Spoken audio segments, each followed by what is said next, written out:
seems I'm all alone again. Does anybody care? This planet's empty. I see no signs of life. Please don't tell me that the human race did not survive. There are no people in the future.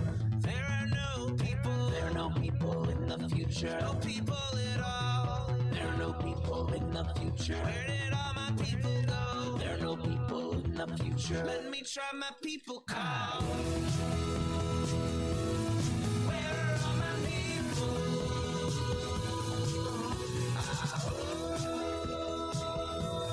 Where are all my people? I guess I'll fly away now. Hey, everybody, welcome. Yes, indeed, it is another Friday, and this is, been quite a week. Yes, it is Friday, May 12th, 2023, what? Welcome to Raging Chicken's Friday Politics Roundup. This is Kevin Mahoney, creator and founder of Raging Chicken. Each week we bring up, we break down. That's what we do. The good, the bad, and the ugly in state and national politics. You can help support this show by becoming a patron for as little as $5 a month. Head on over to patreon.com/rcpress. You can also help out the show by heading over to our YouTube channel if you're not there already. Smash that subscribe button, like the stream for this show, and hit that notification bell so you know every time that we go live. And if you're one of our awesome podcast listeners, make sure to leave us a 5-star review on whatever platform you listen to. And leave a comment to let other folks know why you like the show. Little things like this help out tremendously. They help other people find the show. Oh boy, and if this wasn't more relevant than ever, do not let Paul Martino, Moms for Liberty, and his oligarch friends, buy our schools and push extremist politics in our community. And we're seeing evidence of that all week long. That's for sure. Raging Chicken has teamed up with Levelfield to launch a truly rooted community PAC to invest in organizing, supporting local and statewide progressive candidates, and unmasking the toxic organizations injecting our communities with right-wing extremism. We're putting small dollar donations to work to beat back the power of big money. You can get more information and drop your donation at ragingchicken.levelfield.net. Well, on today's show, if I can get through it, with my allergies are nasty this morning. This week, CNN doubles down on cashing in on Trump, holding a town hall that allowed disgraced president and convicted sexual assaulter to spew lies and deceit before a cheering audience. Way to go, CNN. So now Anderson Cooper to kind of do the defense of CNN. Like, oh, you don't like to hear from people you don't like? Blah, blah, blah, blah. What does that say about our democracy? It was never the point, Anderson. And Republican fraudster representative from New York, you know his name, George Santos, that's right. He was arrested and accused of 13 crimes, ranging from money laundering to fraud to lying about his finances on congressional disclosure forms. Santos, of course, pleaded not guilty, but not to resign and said, that's ridiculous. Of course, we should take him at his word, right? Of course. And Elon Musk gives Tucker Carlson a platform with a new show on Twitter. Yeah, there you go. All I got to say is, when is BlueSky launching again? Right? I know they already got the invite-only thing, but look, anybody got a BlueSky invite they could send my way? I can't get off Twitter fast enough, I'm telling you. I'm going to get it out. And I've already signed up. I'm in the waiting list, right, to get on BlueSky. I think BlueSky, if it turns out to be what I keep on hearing about it be, that is going to be the place to go for this show and anyone who cares about democracy. Crazy. Well, this week the Writers Guild strike is going strong, and the billion-dollar entertainment industry just refuses to negotiate in good faith for a fair contract. Bunch of other stuff. Guess what? It's going to be hitting your binge watching pretty soon. They're even talking about like, well, let's bring in AI. We don't need people anymore. Insane. A little closer to home today, as some of you who listen to this show know, the Pennridge School Board's meetings went off the rails once again as board members shut down the public comments and threatened community members with forceful removal. That paved the way for passing the far-right board's discriminatory bathroom policy, and the board even went as far as calling the local police, who were overheard saying, "What are we doing here?" And at that same Pennridge meeting, community members and teachers showed up in large numbers to demand the board negotiate in good faith with the teachers union. The teachers' contract is set to expire at the end of June, and now we know that Megan Bannis Clemens, the Red Wizard herself, is basically, she's spilled the beans. Yeah, the board's like, yeah, they want to give teachers a 2% raise, right? Pennridge teachers already make 30% less than all the surrounding districts, and so she wants to give them a 2% raise, which doesn't even match inflation, which amounts to a pay cut when you add in the kind of additional fees and kind of payment they're going to have to make on their health insurance if they accept that. It's great to hear the community come out in support of the teachers. Meanwhile, public comments became heated once again in the Central Bucks School District at their school board meeting on Tuesday. Yes, community members and parents spoke out against the board's use of far-right Christian law firm to produce a report, quote-unquote, I use that term loosely, about the board's discriminatory LGBTQ policies. Several people also accused right-wing members of the board of bullying and abusive behavior toward other members of the board and members of the community. That's right. Gotta love that. Karen Smith has been, she's the Democrat on the board there, been the target of a bunch of those attacks, and she called for this one guy, Pepper, to basically step down because he's a horrible human being. And the PA primary elections are this coming Tuesday, May 16th, if you're not already aware.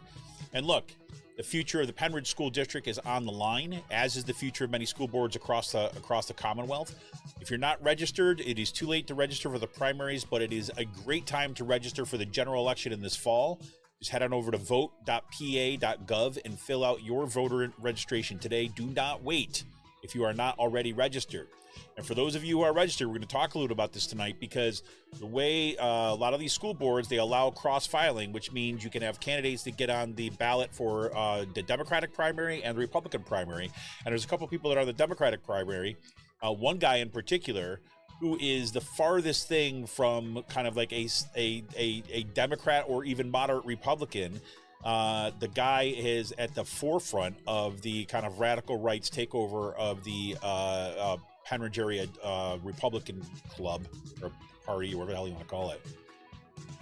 Do not vote for that man. Sellers, I will tell you more about him. And this one's a little bit harder for me, so this is a shout out to a former Kutztown University student Ryan Padavani. He was a former student of mine, and he was a fierce advocate for LGBTQ and disability rights. He was an amazing being who fought for everything that he got, and was an advocate for others around kind of access to mental health, access to fairness and accommodations for ACA. Well, he got a job up in Kingston, PA, technical writer, and he was thrilled about it. And we found out much of our devastation this past week. He was killed. At first, at the beginning of the week, we had it was unclear what exactly happened until the Kingston police released information saying that after an autopsy was performed, it's definitely a homicide. So they do not have any suspects at this time, as far as has been public reported. So Ryan's killer is still at large.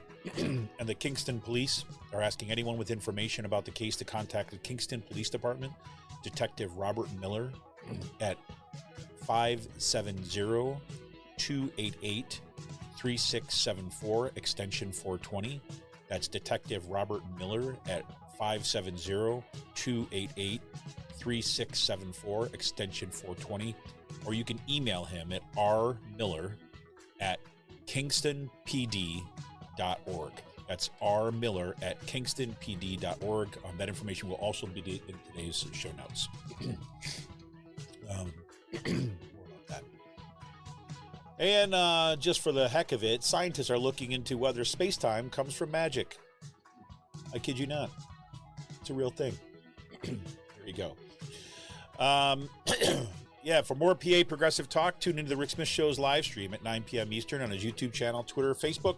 Subscribe to his podcast wherever you get your podcasts. Go to thericksmithshow.com for the latest across all his platforms. And you got to check out the Sisters of the Night Caucus podcast if you haven't already. The amazing PA women stirring the political cauldron behind this podcast rock the house. They know where the bodies are buried. Make sure to follow them on Twitter at The Night Caucus. That's at The Night Caucus on Twitter, and subscribe to their podcast on Anchor, Spotify, iTunes, wherever you get your podcast. Also, shout out goes to Jillian, who had a birthday this week. Happy birthday, Jillian. And if you haven't heard, The Signal is a new podcast by the Bucks County Beacon. The Signal is hosted by the Beacon's editor-in-chief, Cyril Michaleko, and produced by yours truly. Twice a month, The Signal will shine a light on right-wing extremist currents streaming through Bucks County and beyond. Cyril invites guests who can provide insight, analysis, and organizing solutions so that we can steer the community towards calmer, saner, progressive routes.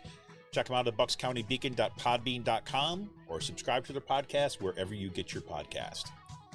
And attention to all you gamers out there. The Game In, that's with two N's, is a Quakertown-based black family-owned gaming store. They're friends of the show, and they've got everything from retro N64s, the latest consoles, video games for all platforms, collectibles, action figures, Funko Pops, walls of Funko Pops. And kids get a discount when they get A's in the report card. You can't beat it. Check them out on their Facebook page and follow them on Twitter at The Game In. That's a two N's. Got a question about a game, look for something hard to get, shoot them a message or drop them an email at thegameinpa@gmail.com. A special shout out goes to Jonathan Mann, as always, who wrote our intro song, There Are No People in the Future. Check out all his great stuff and follow him on Twitter, or on his YouTube page, and follow him on Twitter at Song of Dayman. That's with two N's. That's at Song of Dayman on Twitter.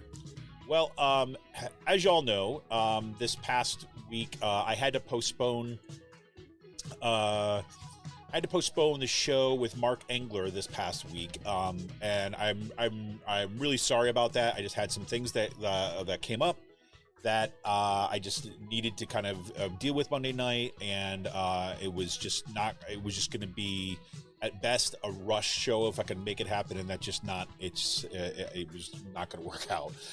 So Mark has been great about kind of understanding that, and we're working to get a kind of a rain date, so to speak, to see if we can reschedule him to get him on the show. But having said that, maybe this is the kind of the universe coming together as a way of kind of me making up for missing the for Monday show. So you remember that we already had this one scheduled. We've already been announcing this on Monday at a special time at 1:30 p.m. on Monday. I'm welcoming award-winning journalist Christina Marusik to the show. We're going to be talking about her new book, A New War on Cancer: The Unlikely Heroes Revolutionizing Prevention. It's a fantastic book. I'll give you a little blurb on it. In A New War on Cancer, Marusik does a deep dive into the remarkable doctors, scientists, and advocates who are dealing with cancer prevention. In searching for answers, she met remarkable doctors, scientists, and advocates who are upending our understanding of cancer and how to fight it.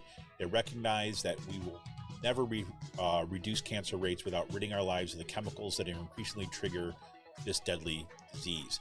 If you remember, we've had her on the show before. She's an award-winning journalist. As I said, she covers environmental health and justice for Environmental Health News. And she is just a phenomenal reporter. We had her when it was great to have her on the show when she did her investigative piece for Environmental Health News about chemicals getting into people's bodies in Southwest PA. This book is just absolutely fantastic. I'm looking forward to this. It's going to be a great conversation. I hope you can join us at that special time at 1:30. Now, because I had that special time at 1:30, that means I didn't have a show at 7. But that worked out really well because somebody who've been I've been kind of reaching out to and wanted to get on the show kind of got back to me and said she could do 7 o'clock. So we are going to do it, and I am thrilled about this, especially on the eve of the primary day. It couldn't be more critical.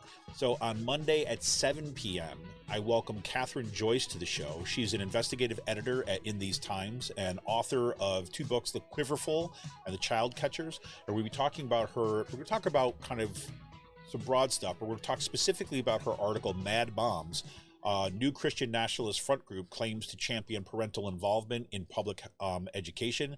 Yes, we are talking about Moms for Liberty. So we'll be talking about Moms for Liberty on Monday night show at 7 p.m. That's with Catherine Joyce. Her work on Christian nationalist currents and the kind of the rise of these kind of cultural conflicts. I've been following her work for quite some time because she's been on this. She's been way ahead of the curve in covering these issues, and it's going to be a thrill to have her on the show on Monday. And if you get a chance, you check out her books. They're just absolutely fantastic. Her book, The Child Catchers: Rescue, Trafficking, the New Gospel of Adoption, and then the one that I really got me paying attention when she was doing. This is from back, I think it's 2009, I want to say this book came out, to give you a sense of how far ahead she is. The book was Quiverful, Inside Christian the Christian Patriarchy Movement. Is fantastic.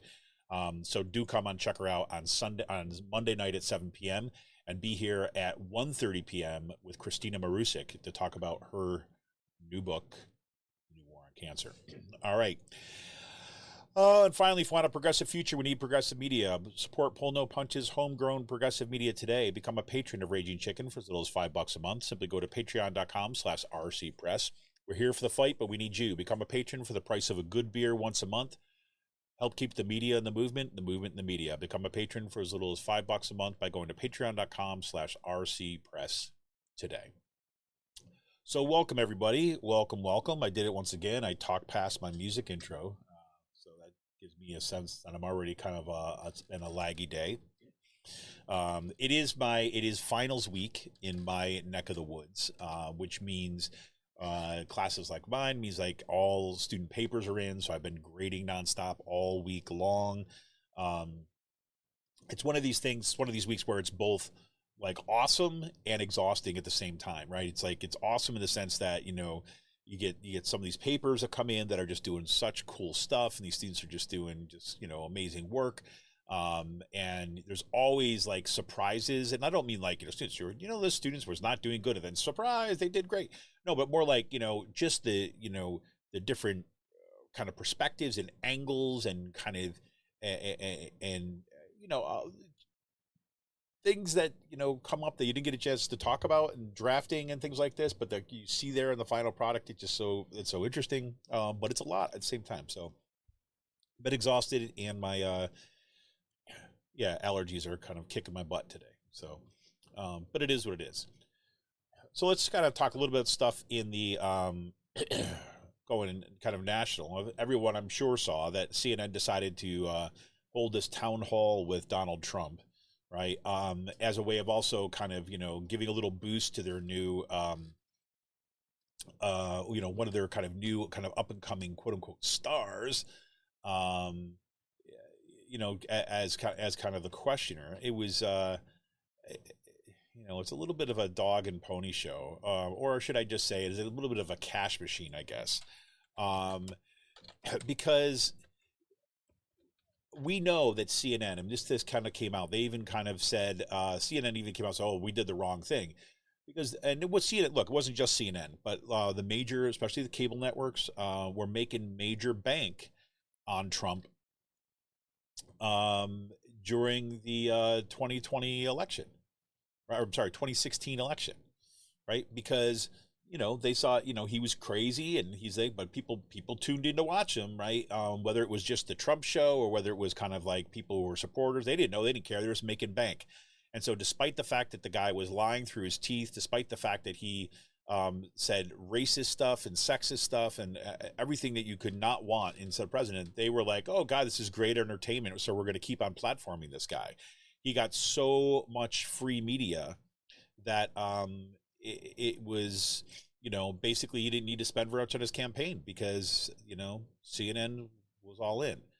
So now, having done that, right, you had the previous president or CEO of CNN basically said it was a mistake. And it's like, okay, great, mea culpa, like after the fact and after you banked on it and kind of gave us, helped, promote this dude. They said, we're going to be more critical in the future. Well, they've got a new president or CEO now, And it looks like that CNN is making the move to try to get some more of that Fox audience, that they see blood in the water around what happened with Tucker Carlson and stuff. So they think that they can scoop up some of this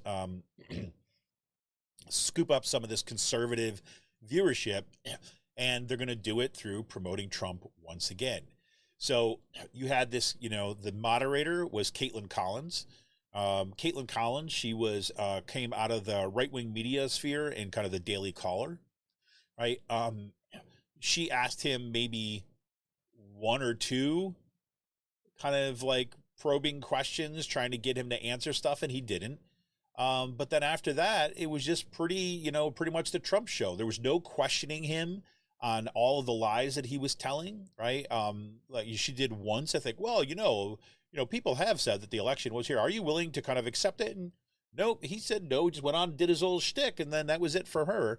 And that's despite the fact that, this is after he's been convicted now of sexual assault, right? And he goes on and says, calls the woman who kind of brought that case against him, calls her a whack job, right? And then the audience is cheering and laughing, right?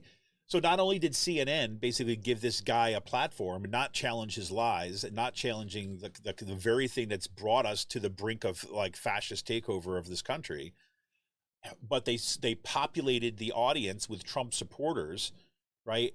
And so giving everyone in the audience that signal that this is funny. Yeah, this is funny. Yes, this is a good guy. Oh, yeah, look, they all support him, right? That kind of stuff. So, I mean, it was like a triple kind of assault. And now, again, the E. Jean Carroll, the woman who brought that suit against Trump and won that suit against Trump in the neighborhood, it was $5 million. She may kind of sue him again now for further defamation of character after what he said during that quote unquote town hall. So anyways, the one additional time that she pressed him, right, that Caitlin Collins pressed him, Trump basically, you are a nasty person, he says, right? And she was barely nasty, right? But, I don't know. So this is from the Washington Post, right? Just to give you a sense, this is how they framed it. CNN's primetime broadcast of a raucous town hall with Donald Trump propelled a tsunami of criticism from inside and outside the network on Thursday. Renewed questions about how the news media will handle the challenge of covering the serial falsehoods of the Republican Party's leading candidate going in the 2024 election, right? And then a predictably disastrous, quote, wrote former network TV news executive Mark Lukashevitz, part of a chorus of media critics and political observers who bemoaned the on-air spectacle. Quote, live lying works. A friendly MAGA crowd consistently laughs, claps at Trump's punchlines, and the moderator cannot begin to keep up with the AR-15 pace of lies. At a time when CNN has been struggling to turn around viewership decline, the telecast proved to be a ratings disappointment, with Nielsen reporting just 3.1 million viewers overall. That was a big boost over CNN's typical 8 p.m. telecast, but a smaller audience than CNN's town hall with President Biden last summer, which was 3.7 million, and 6 previous Trump town halls carried by Fox News, calling into question both CNN and Trump's drawing power. The bigger story actually here is that the news media has not learned its lesson, right? It's not, I mean, again, it's a story about ratings and all this other kind of stuff, when really the thing is cannot be uncritically platforming an authoritarian, a demagogue. I mean, I don't know why that is so hard to say directly, right? You bring someone on, is like, you cannot bring someone on who's proven to be a serial liar and demagogue without the purpose of there to challenge this person with journalistic. I mean, imagine this. Imagine if it was Mehdi Hassan who was interviewing Trump. Do you think it would have gone like this? No.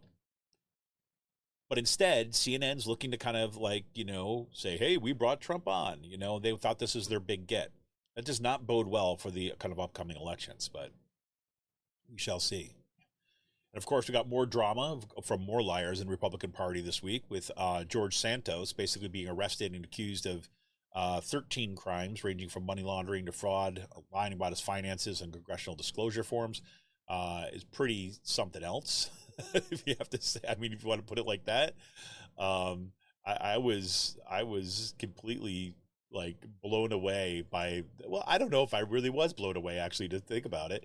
But it's remarkable to me, I guess, that that people like this could just keep doing what they're doing, and maybe he was going to pay a price, but we shall see. So this is from the AP. U.S. Representative George Santos, infamous for fabricating his life story, pleaded not guilty to Wednesday to charges that he duped donors, stole from his campaign, and lied to Congress about being a millionaire, all the while cheating to collect unemployment benefits he didn't deserve. I mean, it's this guy, and he says, I didn't do anything. This is all ridiculous. Oh, no. No, I'm not going to resign. Right? What's remarkable about this is that, if you're collecting unemployment benefits you didn't deserve, that means they've got records. I mean, you've got to there's checks that were cashed, right? I mean, this is like crazy. He tried to kind of echo Trump's thing about witch hunting, right? It's just incredible. So let me see, where's this one part I want to say? Okay, so among the allegations, this is again from the AP, prosecutors say Santos created a company and then induced supporters to donate to it under the false pretense that the money would be used to support his campaign. Instead, they say, he used the money for personal expenses, including designer clothes and credit cards and car payments. Santos is also accused of lying about his finances on congressional disclosure forms, obtaining unemployment benefits while he was making $120,000 as regional director of an investment firm that the government shut down in 2021 over allegations that it was a Ponzi scheme. I mean, can you believe this? This is just this is like, I want the movie of this. I mean, I do want the movie version of this after this guy heads to prison, because, the level of, he just strikes me as someone who's got to the point where he's living so far inside his lies, right? That's all there is, are lies, right? So the lies are his version of truth. You know what I mean? It's like he can't get outside the lies because that's what he's been living for all this time. Thank you, Amy. I'm just seeing your comment now about our loss. Yeah, thanks, and welcome to the show. So that's pretty crazy.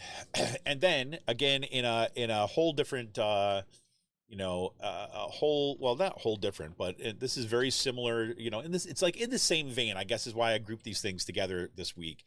Tucker Carlson got, fired from Fox, and he did his boo-hoos on, on his weird kind of panel debunker Facebook Live thing or whatever, about, wanting to say he wanted, been treated unjustly, but without having to say that because he didn't want to get sued by Fox and things like that. But the crazy thing this week with that was, I mean, I don't, maybe people knew about this, maybe, people saw this coming, but Tucker Carlson announced this week that he was getting a new Twitter show. That's right. He's getting a new show on Twitter. So this is from the New York Times. The former Fox News host Tucker Carlson declaring, quote, "We're back," said on Tuesday that he was starting a new show on Twitter, a sign that negotiations to reach an amicable separations with the network where he's still under contract had broken down. Mr. Carlson offered no details when his new program would begin or what kind of content it would have. The many unanswered questions highlighted the uncertainty surrounding his future, a career in which he would be deprived of a primetime platform on Fox News, right? So, and the rest of this story, and there's many stories like this one, but the rest of the story is about Tucker Carlson's negotiating contract and how Fox could stop him from doing this because they're still under contract negotiations. Again, missing the freaking main story, right? The main story here is that you have a soft white nationalist, if you will, soft in multiple ways, soft white nationalist, right, who has been platforming kind of Christian nationalism, white supremacy on his show for years, right, is now going to be let loose on Twitter, right? Where there's going to be far less to rein him in, which means that is going to be the source or a key source for fanning these flames of, kind of extremism in the lead up to the 2024 election. And that is what Elon Musk is doing. So these things are all connected.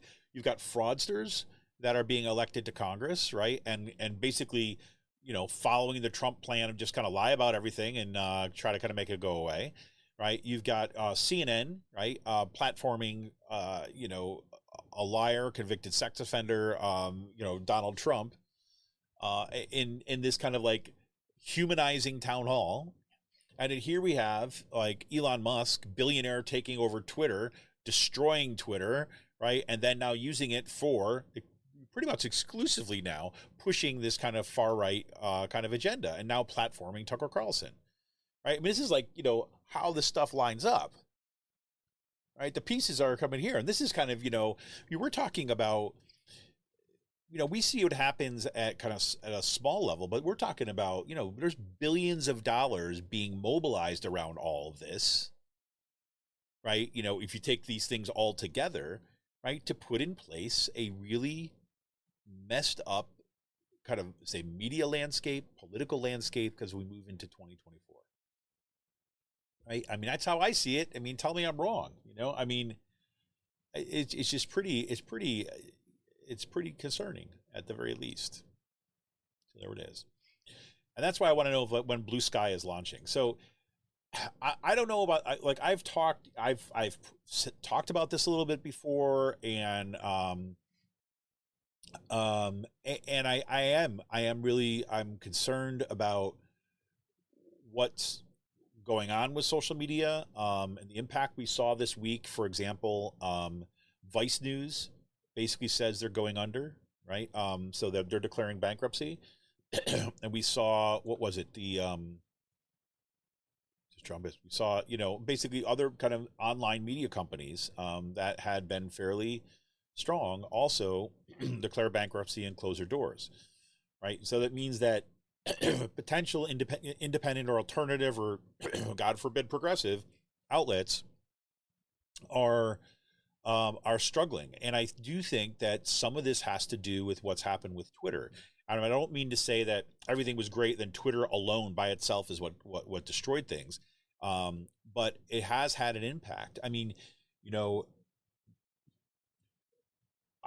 like I've said here, is like, we know that the way that, say, our programs used to circulate online, the ways that our engagement with folks would circulate online, the kind of comments and the back and forth that we would get, that's changed over this past year, right? I mean, we still got kind of our hardcore, Twitter warriors out there that retweet our show and kind of send it out and comment and things like this, but the way that our shows circulate now is so sporadic. I mean, there's,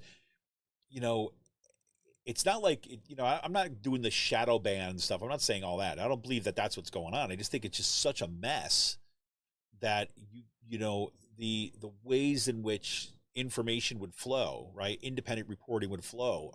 Shows like this would flow are just junked up now. And now when you've got Elon Musk basically opening the doors wide to, these kind of, people who have been purged from the platform because of their, white supremacy and Christian nationalism and horrific behavior and racism and sexism and all that stuff. Now that he's welcoming them all back with open arms, it's just, something, and just like even stuff that shows up in my feed now is stuff that there's a lot of stuff I don't want to see this stuff. Right. I mean, it's like that was never there before. And now I'm getting stuff that's, inappropriate. That's, not even the kind of, there was the toxic Twitter before, right? When you've got these, people are trolling each other and people are, arguing and all, and then kind of saying nasty things and all that kind of stuff. Right. That was bad. Right. And that was not productive for kind of like, fostering a kind of deep democracy, so to speak. Right. But, it was also this contradictory space, like so many other ones, that where this, you could circulate stuff and people would engage with you, especially on political content, right? But that's been impacted significantly. We've been lucky in the sense that we've got enough we got enough strong following kind of among our kind of core group. We're not this kind of we're not trying to kind of, or we don't have like a group of reporters or production team or all this other kind of stuff that to have to pay, right? Otherwise we'd be in real trouble. No, this is kind of a labor of love, right? Kind of on my part for the most part, and supported by the patrons or the members that have been with us for quite some time. And that's what keeps this thing running. I mean, if it weren't for the kind of the members that we have, and we don't do ads, we don't do any of that kind of stuff. I mean, I plug the Game In right here, but it's not because I get money from the Game In, right? I've said this on the show before. It's like, they're a family-owned store, right? One of my son's best friends, his parents are the ones that run that store. They're awesome people. They've, they're awesome, and they kind of they opened that store, and it used to be in Percy, and now it's in Quakertown. And so I'm going to support them because it is the shout out. The podcasts, right, that I kind of mentioned on this show, the Rick Smith Show, right, Sisters of the Night Caucus podcast, right, the Signal, right. I'm doing that because nobody's paying me to say that in my show, right? Nobody's paying me for that. I'm doing it because I believe, hey, look, we have this little platform, like we should be kind of like lifting up other people too as well, right? I mean, that's for me the ethos of what this is all about. But that's been really significantly kind of damaged in terms of the way we reach out to folks, and it's particularly an issue when it comes to reaching out to new people. But again, I mean, all credit goes to like our amazing followers and members and patrons who are the ones who shout this stuff out, where we kind of get new followers and we get new folks. Because we've decided to focus a lot on what's happening in kind of even much more locally in parts of the show, it has helped tremendously to build kind of local networks of connections, right? And that's part by necessity because our school boards are off the rails. It's pretty crazy. But anyway, so BlueSky is, for what I've been reading about it and everything, is potentially going to be the best Twitter alternative that's out there. I've tried Mastodon, I've tried some other things there before, but they're just the purpose of them, right? What they're designed to do is different, right? I'm not knocking those other platforms at all. I actually really enjoy Mastodon. It really is about community, right? It's very, very decentralized. People are interested in kind of like, it's kind of like almost like a Discord kind of feel to it at times, right? And it's a really good stuff. And there's good people on there. There's good communities in different areas and stuff, but doesn't do the same thing with Twitter. But so BlueSky is going to be the latest, right? The guy who used to run Twitter. This BlueSky started up as part of Twitter to basically set up this kind of decentralized, a more decentralized platform to, they call it this AT protocol, the new foundation for social networking, which gives creators independence from platforms, developers freedom to build, and users a choice in their experience. Right now, you can sign up for, to get on the waiting list, which is what I'm on. If any of you out there decide that you want to, that you already are on it, you're in the beta, and you have an invite that you want to burn, please send it my way. I will love you for it. ragingchicken@gmail.com, or you can message me on Twitter at this point. But I guess email is probably better. And we'll see.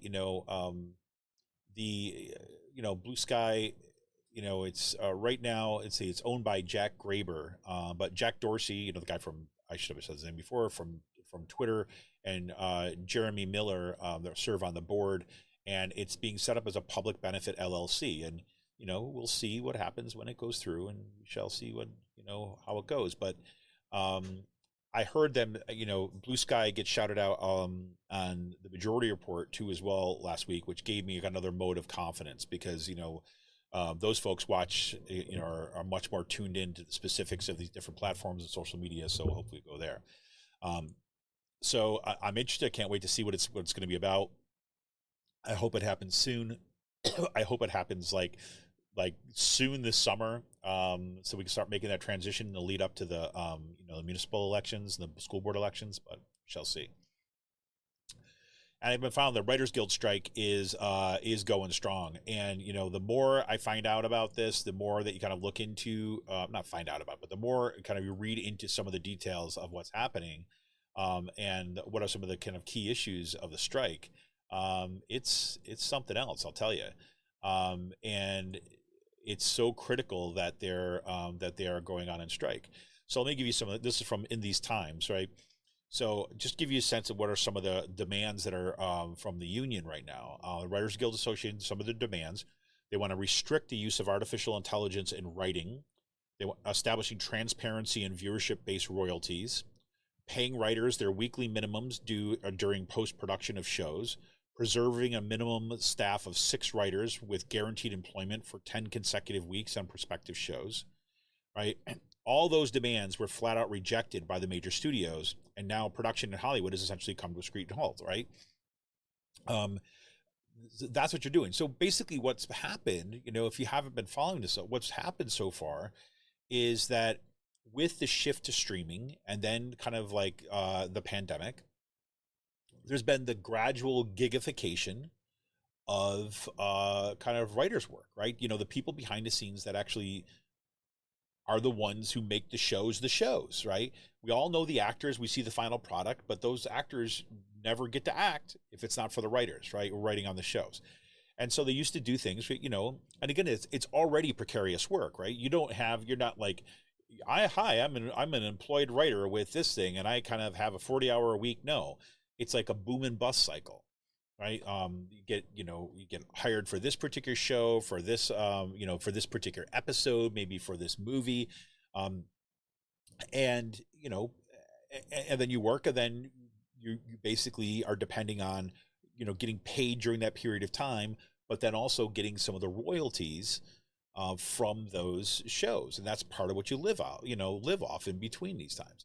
Well, that whole kind of royalty system, and they'll say, has been gradually chipped away at as they've moved to streaming for a variety of different kind of complex readings. I would definitely urge folks to check out this great article in These Times that called "The WGA Strike is More Than an Issue of Pay. It's Part of the Battle for Diversity and Inclusion in Hollywood." It's a great piece which gets into some of the real issues that are going on in the writer's strike, and the stuff that doesn't kind of make the sexy headlines, so to speak, but is nonetheless kind of at the core of it.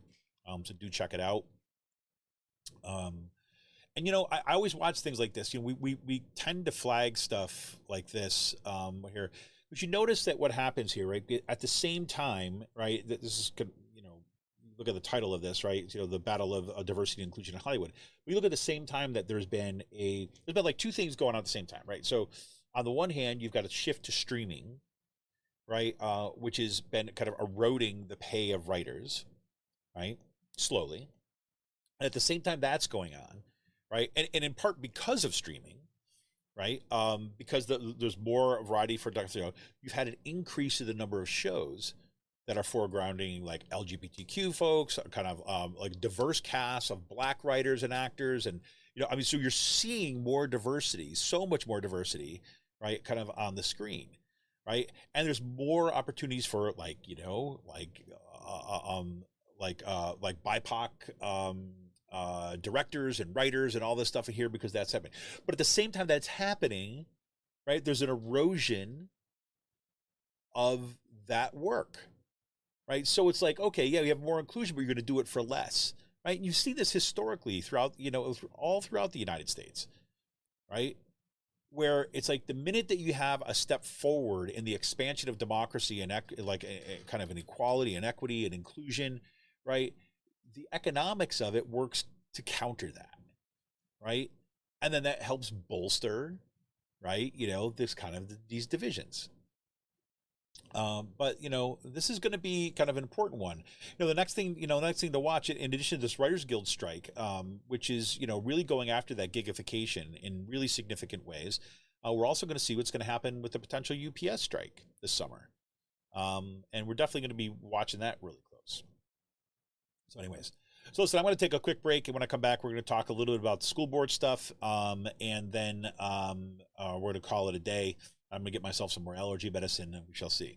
But anyways, this is Kevin Mahoney, creator and founder of Raging Chicken. I want to remind you that you can help support this show by heading on over to patreon.com/rcpress. You can become a patron for as little as $5 a month. We'll be right back after this quick break.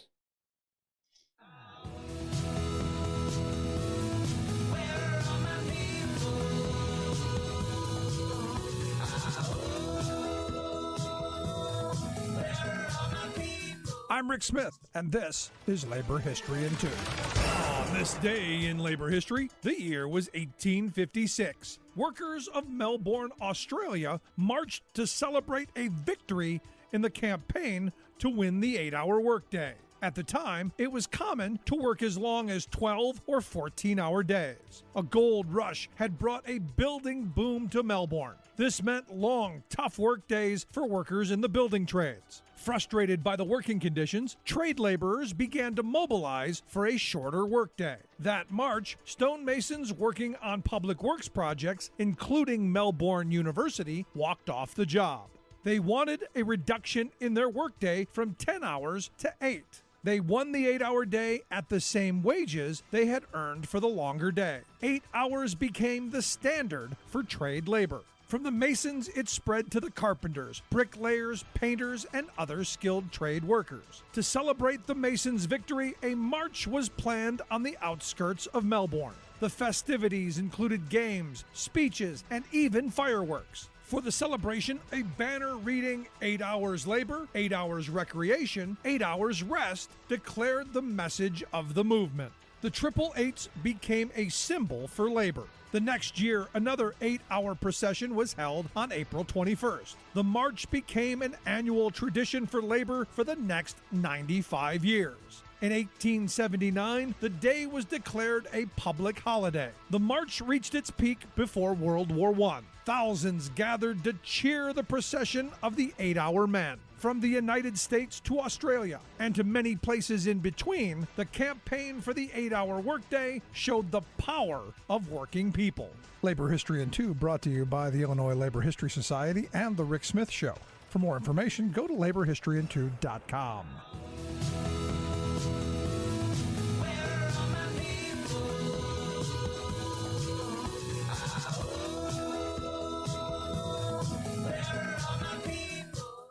Oh, sorry. Thank you. I did it to myself again. I had to cough, and I hit my mute button for the mic, and here I am muting myself. But I'm back. Thank you, Emily. I was just saying, hey, Emily, and Emily kind of messaged me earlier to say, she was going to try to head out to the rally that was going on at the school board meeting, the Pennridge School Board meeting on Wednesday. Concerned parents and community members kind of coming out. In particular because, the Pennridge School Board is off the rails, right? And we saw it all again on Wednesday night.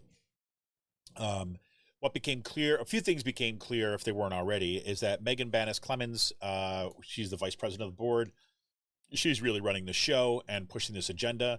That Jordan Blomgren is is a unthinking ideologue. I want to talk about her in a second. Excuse me. But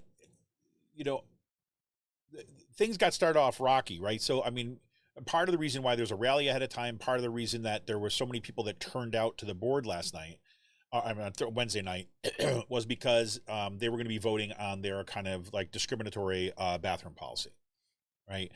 This is the one that's been flagged by the ACLU. It's been flagged by kind of multiple, human rights organizations as this is being detrimental and discriminatory and quite certainly illegal. But that you have to put all this stuff in quotes when you're talking about illegal, given the fact that we have these far right Supreme Court justices now, so you don't know where it's gonna end up. But as of now, this is discriminatory. There was also legislation, we talked about this last week, that was that cleared the Pennsylvania House this week that would protect LGBTQ people, would kind of include them as part of code of discrimination, because usually you got as protected classes, right? And because right now in Pennsylvania you could be fired for being gay, right? And that would be legal, right? Because that's not a protected class in the current code. New legislation passed that would make the protected class, right? Whether it's kind of your sexuality or gender identity. So that's a huge step forward. That's still facing challenges in the state Senate. But that's a huge step forward in terms of where people are going. So here we have in Pennridge, these board members are kind of flying against the grain, and even got shout out goes to Ron Wirtz, and I'll put a shout out with qualifications here. Ron Wirtz is not is actually, I give him a tremendous amount of credit for being at least willing to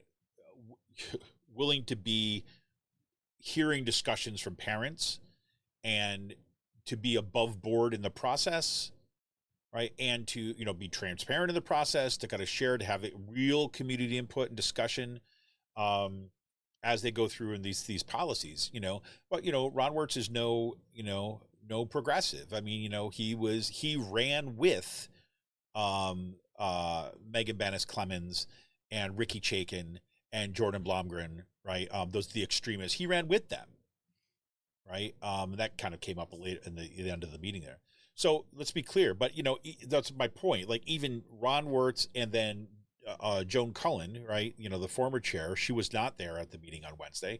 They're both been the quote unquote voices of reason on this board, right? Now I'm willing, like Joan Cullen is a different story than Ron Wirtz. I think Ron Wirtz is, he's conservative, for the most part, but I do think, he's rational and frankly, he's rational, he's considerate, and he's thoughtful about, wanting to have people listen to and not to do things that are, illegal or kind of like ideologically, politically motivated, like basically, right? He's been outspoken against the Vermillion contract, all that kind of stuff. Like, so he was like the one voice of reason last night or on Wednesday. I keep on saying that.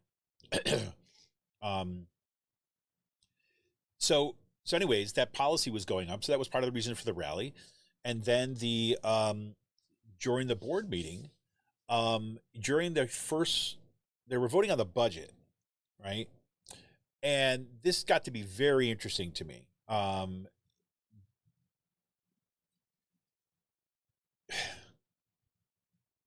So you had public comment period, right? That there's two public comment periods. There's one that's kind of speaking specifically to stuff on the agenda, and a second one that takes place later that's kind of fairly open. And there was this well, what would you say?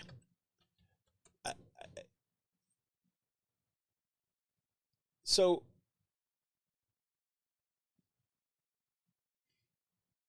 I'm just gonna say. So you basically had the Pennridge School District, the school board, shutting down public comment, right? So basically what happened is that it comes up, you have like the first speaker comes up to kind of give her kind of perspective, and she says how she's against Vermillion, right? And they start interrupting her, keep on interrupting her, and she says, "I am speaking on issues of that as the budget, because like Vermillion contract is in the budget." But the thing is, there's this weird thing that happened, right? Because the Pennridge School Board agreed to this contract, this open-ended contract with this, Christian nationalist like consulting group associated with Hillsdale College, right? They agreed to that, which has to be paid for, right? But there's not specific lines in the budget where people are like, even Ron Wirtz even said, like, it's unclear about where this is going to be paid for. And yet it's got to be paid for, right? So that's an issue of the budget. They would not let her speak, right? They refused to let her speak. And public comment. So I actually should not do this. I'm going to spend the whole time on it. So as soon as Vermillion was mentioned, right? As soon as Vermillion was mentioned there, they shut down the comment. And they went after and interrupted primarily women, interrupted them again and again and again, until the point where Megan Bannis Clemens basically stands up and says, "That's it. I'm not dealing with this anymore." After she had interrupted, she'd been nasty. Stands up and says, "I move to have a recess." She calls for a recess and then leaves the stage, along with the other extremist members of the board. Right, and so then there was like a half an hour recess before they reconvened. Right, and come back, and then had to listen to the superintendent Bolton. I was astonished at how condescending he was to these primarily women, but asking to self-modulate their behavior, and we all agreed to the rules here. Now it was despicable. They're talking to them like they're 6-year-olds. Right. Meanwhile, not a word to the person sitting right next to him, Megan Bannis Clemens, who was consistently interrupting and talking over people. Instead, disciplining members of the community. And then threatening to have them forcibly removed from the meeting. And one of those people that was being threatened to be forcibly removed just happens to be a school board candidate. What do you think of that? It's interesting, right? Isn't that just kind of interesting how the things like that happen? It's really strange. I mean, it just must be a coincidence, right?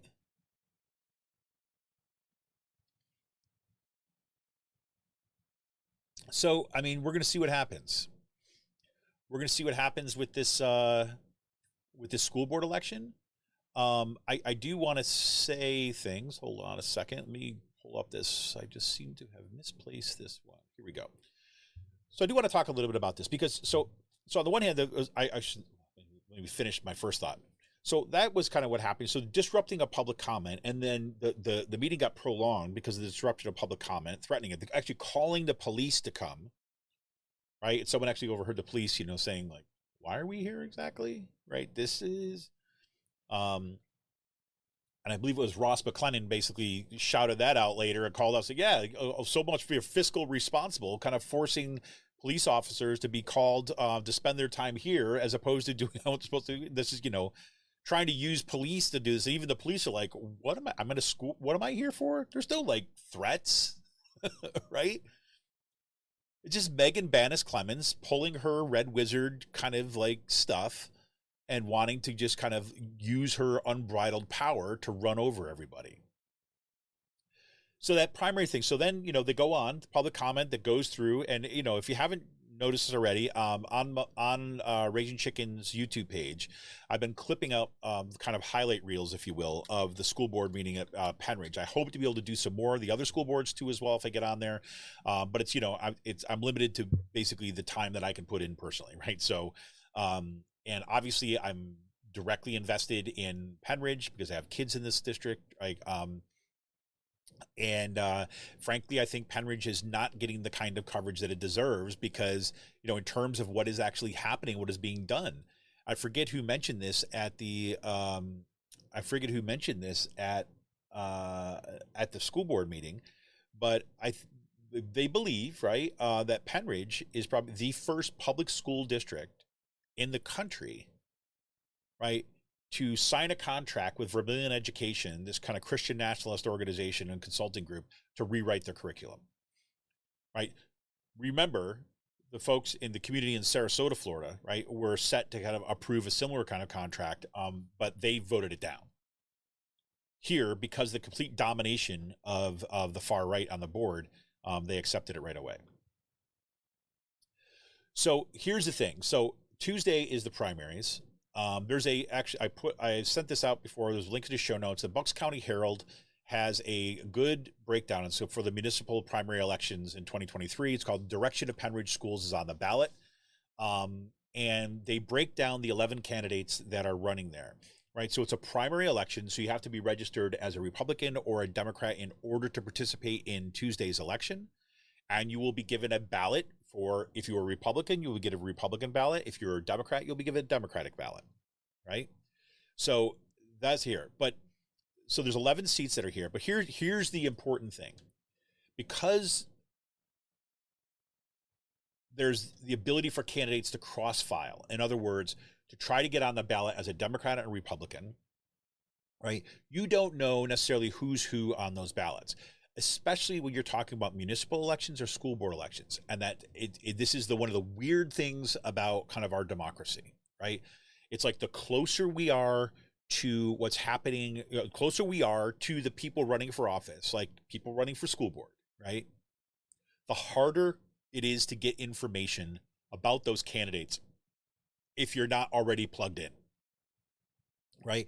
That is always a challenge. I remember when I first moved to this area, and that's not true. It's not just here, right? I mean, when I moved to Allentown, it was the same thing. When anytime you move someplace, you don't know, like, you haven't been, growing up in here for generations, so you don't know all the kind of players and the names and what they mean and all this kind of stuff, right?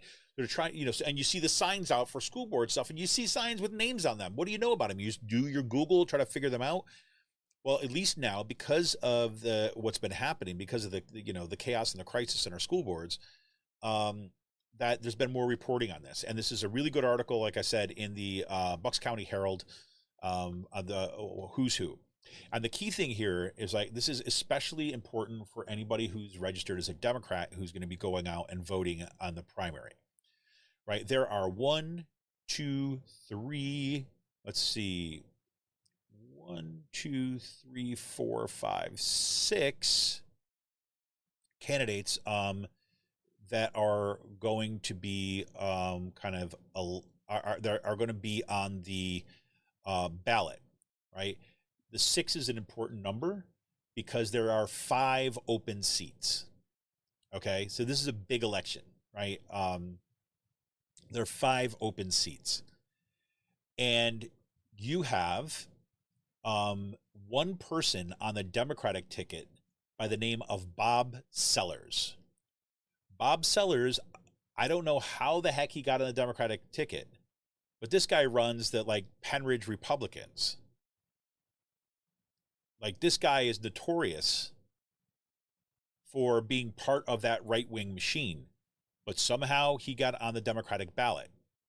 So what you need to know, if you're listening here and you're voting in the Pennridge School District elections, right, your candidates, right, if you're a Democrat, your candidates are Leah Foster Rash, Chris Kaufman, Bradley Merkel Gump, Carolyn Ciarino, who we've had on the show before, and Ron Wirtz. Ron Wirtz, as I said, is he's an independent, but he's not a progressive, right? To be clear here.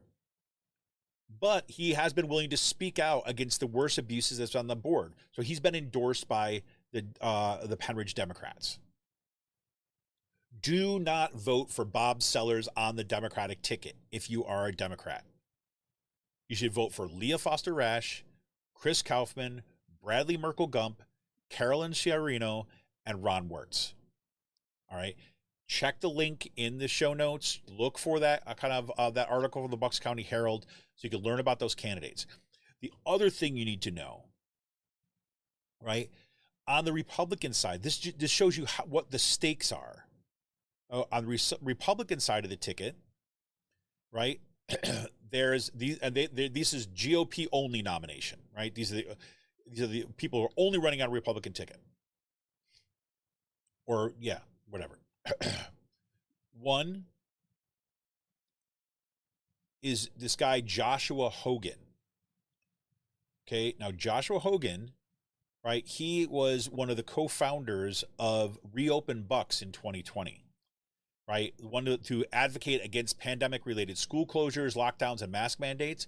He's one of the guys who's fostered the extremism, right? So that guy could get elected, right? You could have him, the head of the Pennridge Republican Club, Sellers, and just keep that extremism going. So this is absolutely critical. So now, again, I recognize this is a primary, But your primary, when you're going in to vote on the primary, if you are a Democrat and you're voting on the Democratic ticket, remember it's Leah Foster Rash, Chris Kaufman, Bradley Merkel Gump, Carolyn Ciarino, and Ron Wirtz. That's who you want to vote for, for my humble opinion. Do not vote for Bob Sellers on the Democratic ticket.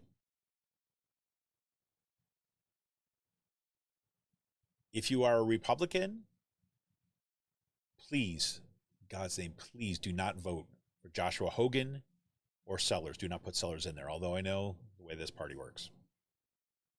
So anyways, that's that. That's my little piece of advice. Good to the community I have here. The other part of it, which I have not been able to break up this yet, I have like too much grading I've got to do, so I've got to focus on that right now. But I will put the up some clips for the second comment period that took place. So on if you look at the PA School Board Wars on our YouTube page, you look at some of the clips that are up there on that playlist.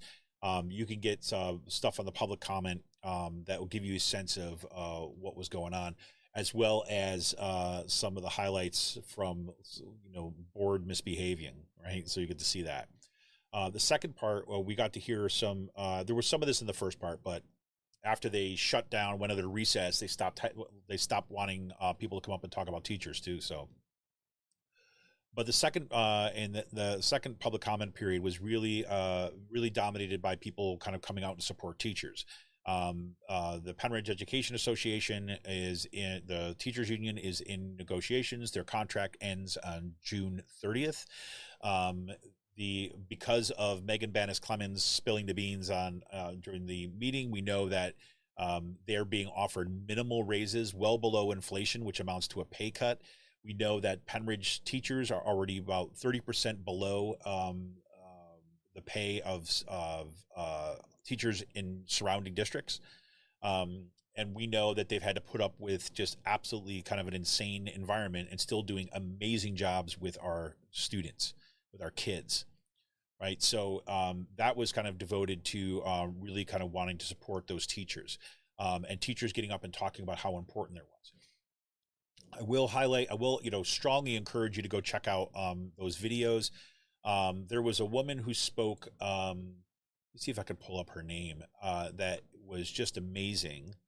Her name was, let's see. It was Priscilla Gray Stoll. There you go, Priscilla Gray Stoll. She spoke with passion in defense of students against the bathroom policy. Strongly check that out, but it's really amazing. And I guess this is why I wanted to come back to that and close out on that, because as bad as this was happening with the school district is, right?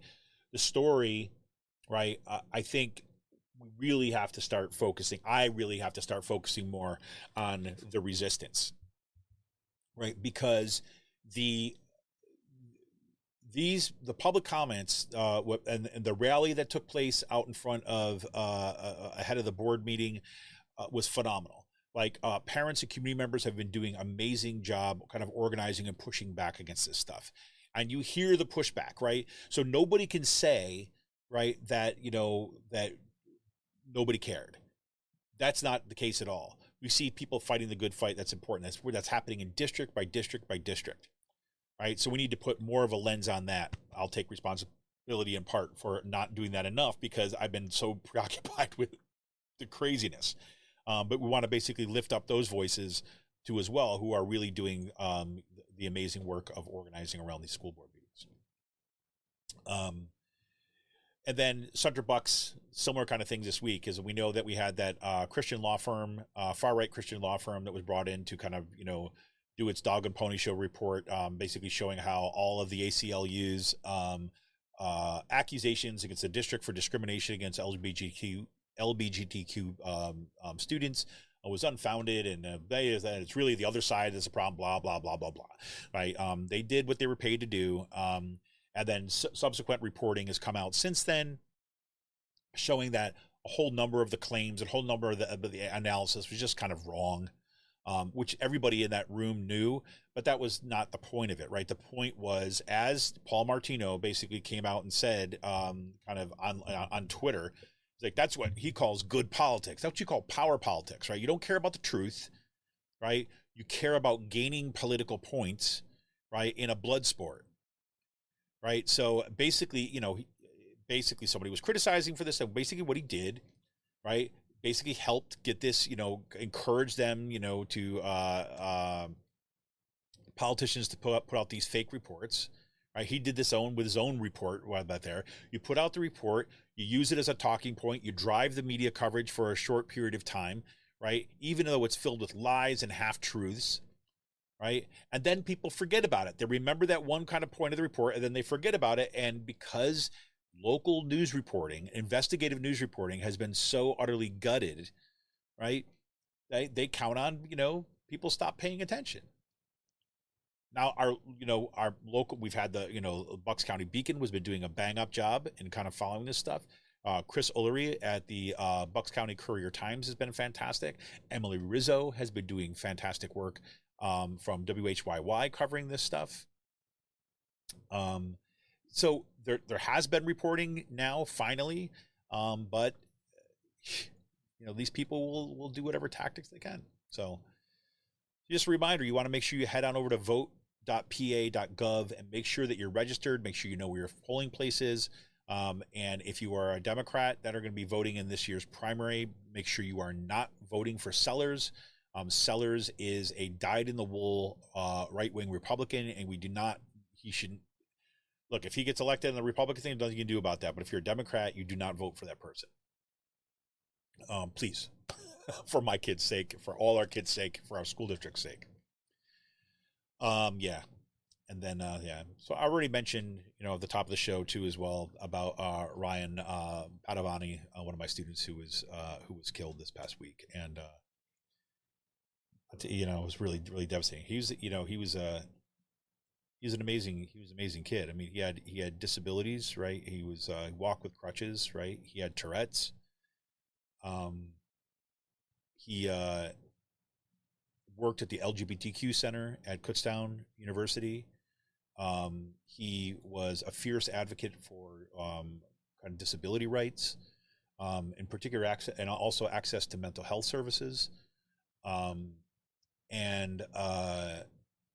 remember one thing, I was telling this story yesterday to some of my colleagues, when one of the things that, one of those first times I really remember what happened with Ryan, or what Ryan was coming out as an advocate, it was up in this we had our own little town hall to try to see what are some of the issues that students are facing and staff are facing and faculty are facing, and how do we work together, right? It was kind of one of those meetings.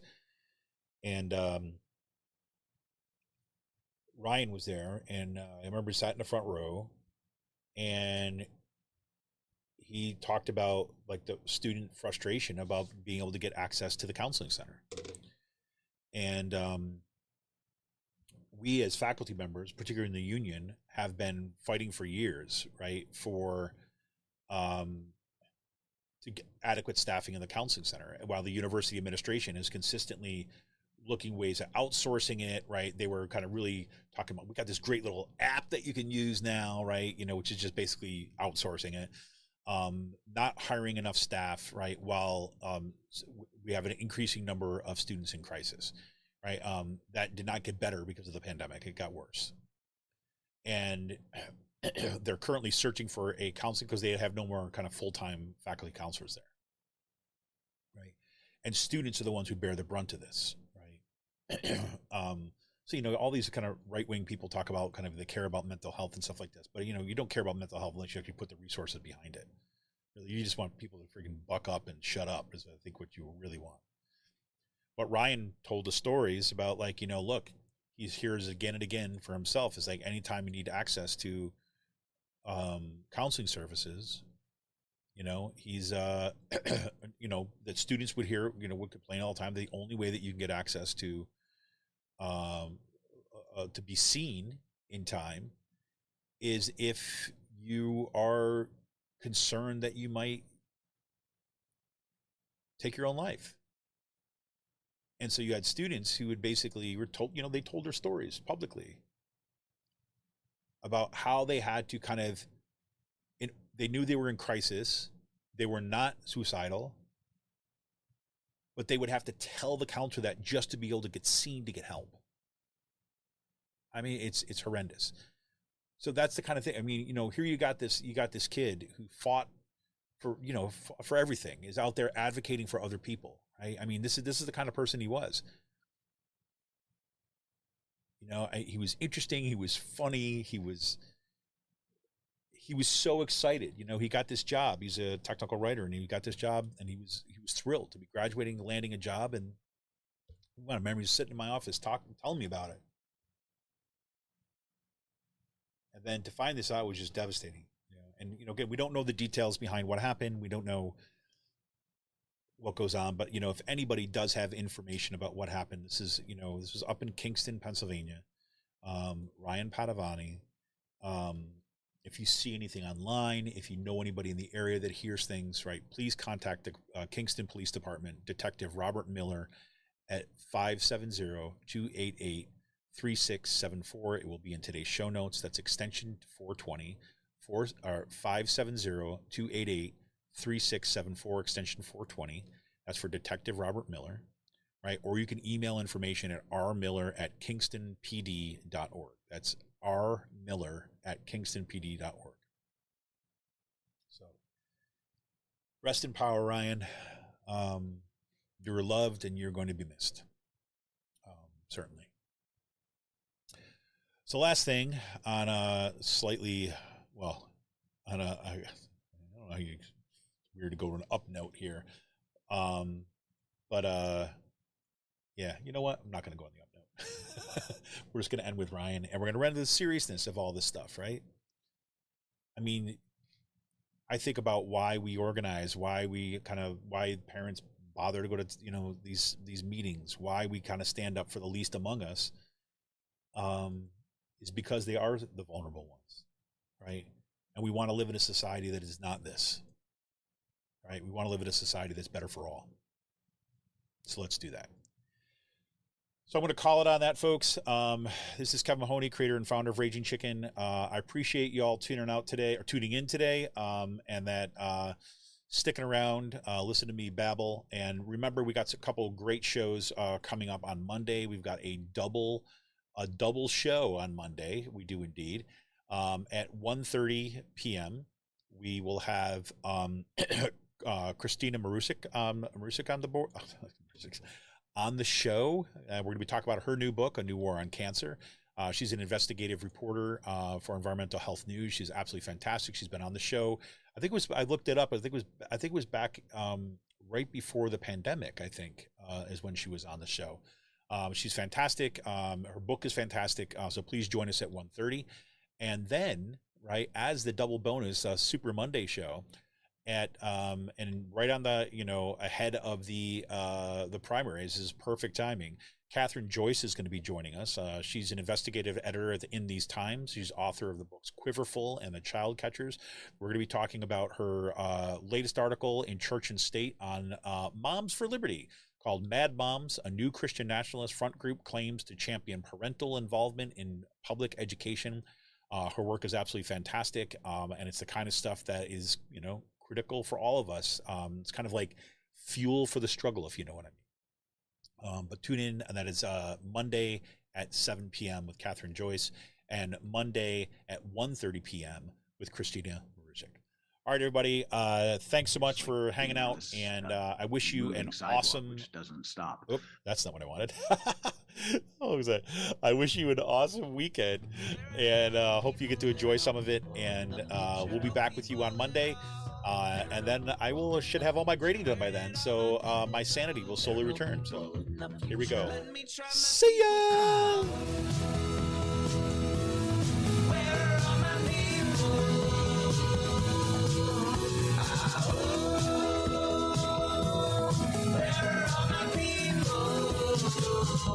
I guess I'll fly away now.